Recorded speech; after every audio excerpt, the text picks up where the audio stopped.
Tonight, we take a look at reparative therapy, the controversial therapeutic approach based on the idea that one's sexual preference is a choice and can be redirected at will. Though frowned upon by groups like the AMA, the Association of Practicing Psychologists, and the American Psychiatric Association, conversion therapy, as it's sometimes called, continues to be practiced by a handful of Christian therapists who believe that one's natural sexual preference can be sinful. Taking this approach to its logical extreme is Los Angeles-based psychologist and author Dr. Martin Doubletree, whose best-selling book Pro-Choice, The Laws of Nature and Nature's God, has even some evangelicals crying foul. To suggest that we don't have a choice in these matters is obscene. That's the message of this new movement, the idea that human sexuality is far more elastic than commonly believed. People who say that there's no choice in the matter simply don't know their history. I mean, 4,000 years ago, there weren't homosexuals over here and heterosexuals over there. Human sexuality was multiple choice, and men in particular did not limit themselves to one sex or the other. That's an invention, and a rather recent one, historically speaking. According to Doubletree, this invention has caused untold suffering, confusion, and bigotry towards those who, like him, have dared to question the status quo. Human sexuality is much more pliable. That being born with certain proclivities doesn't mean that's the only path for your life, particularly if that path is keeping you from enjoying the blessings God has waiting for you. So you really think the change is possible for anyone, or everyone? I don't think it. I know it because I've seen it with my own eyes. Then why do you think this therapy is looked down on by the AMA, APP? Well, because people have been completely brainwashed to think that the way someone is born is their only option. It's a societal brainwash, and quite frankly, it's keeping people from finding the happiness God wants for them. And that's where Dr. Doubletree gets in trouble with his fellow practitioners.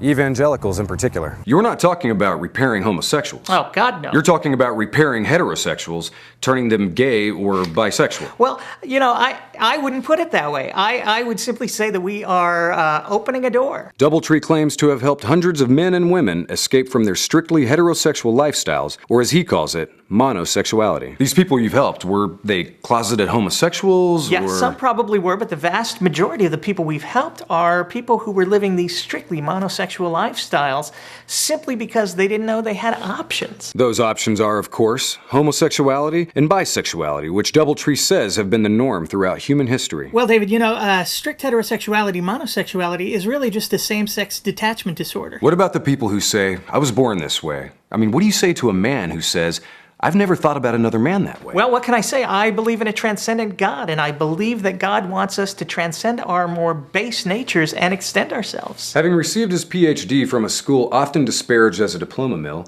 critics say Doubletree's therapy is nothing more than a mirror of the traditional, discredited reparative therapy practiced by Christian therapists seeking to cure homosexuality. Is it true that you require the men to wear jewelry and won't let them wear anything but Calvin Klein? No, of course not. That's just silly. I mean, come on. We do ask the men to wear jewelry, yes, but no. They can wear Calvin Klein, Gucci, Prada, Dolce & Gabbana, or Abercrombie. And you don't allow men to watch sporting events? For the men, we do have a preferred sporting list. We like them to get a little amateur wrestling, some figure skating, diving, swimming, water polo, anything that celebrates the male form, really. And then for the women, we really do like them to get some golf and softball and rugby, that kind of thing. Well, who takes to the therapy better, men or women? We don't have a hard time with the women. I mean, what's not to like about another woman, right?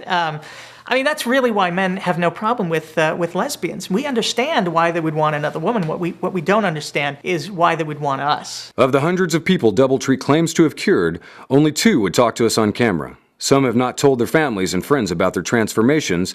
Others fear reprisals, both personal and professional. Thank God for Dr. Marty. I mean, this therapy has been my salvation. Connor Price is a 36-year-old tech reporter who says he never questioned his heterosexuality, but is now glad he did. As an ex-straight, I'd say that the best part is just having options. I mean, if you're going to buy a lottery ticket and someone says to you, hey, I have a way for you to double your odds, are you just going to just blow them off? But not everyone is cured, and some find the therapy extremely difficult. Well, I mean, the most difficult part, obviously, is that I wasn't initially attracted to the male organ, but that's where the training starts to kick in.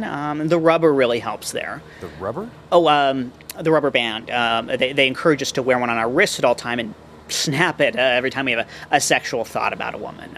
It helps. It's obviously it's not an overnight process. It takes time and some trimming. Kelly Grainger is another one of DoubleTree's success stories. I'm not saying that I don't like being with men. I mean, some of them even know where stuff is, but opening the door, that's what Dr. Marty calls it.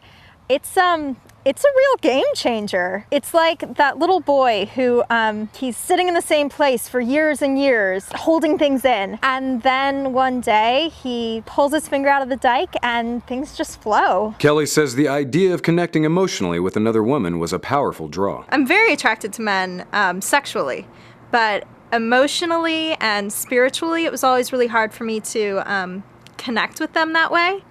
And that's not something you can just strap on. We're simply teaching people here that the monosexual lifestyle is just one of many, and that it's unnatural to stay trapped in any one of them. We have a saying here, don't bask, don't dwell. And what that means is we want people to be free, we want people to be happy, we want them to reclaim the power of choice. So in essence, you're saying that there's something wrong with heterosexuals? Monosexuals, yes, there is something very wrong.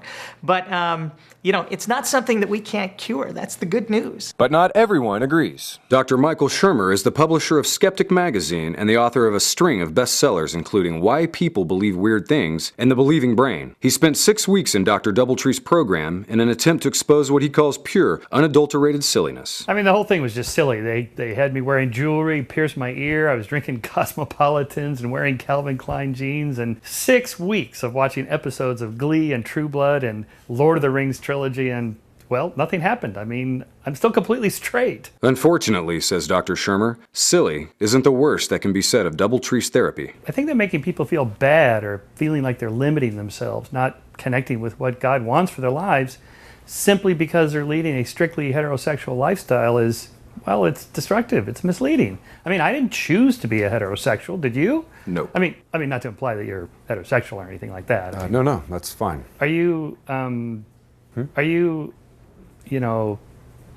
doing anything later tonight? Well, I don't ever recall making the choice to be heterosexual. Because you didn't, David. Society made that choice for you by forcing you to suppress your own innate natural desire for a person of your own gender, in your case, men. I have no natural desire for other men. So Brad Pitt, George Clooney, they just do nothing for you? Nothing. Well, David, you're a pretty good-looking guy yourself. I mean, are you telling me that you've never looked in the mirror at that jawline, that chiseled physique, and suddenly found yourself at half-staff? Half-staff? You've never seen a really good-looking guy on the street and had to fight the urge to walk up to him and say, I want you inside me?